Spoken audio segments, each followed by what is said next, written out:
Mark சுவிசேஷம் 8வது அதிகாரம் அதனுடைய 25வது வசனம். பின்பு அவர் மறுபடியும் அவன் கண்களின் மேல் கைகளை வைத்து அவனை ஏறிட்டு பார்க்கும்படி செய்தார். அப்பொழுது அவன் சுஸ்தமடைந்து யாவரையும் தெளிவாய் கண்டான். கர்த்தருடைய பரிசுத்த நாமத்திற்கு மகிமை உண்டாவதாக.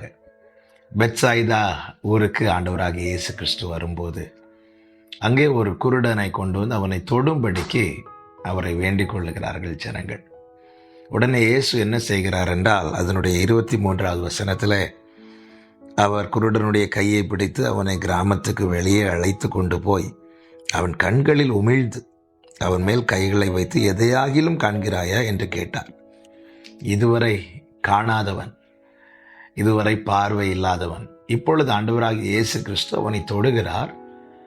தொட்டு கேட்கிறார், எதையா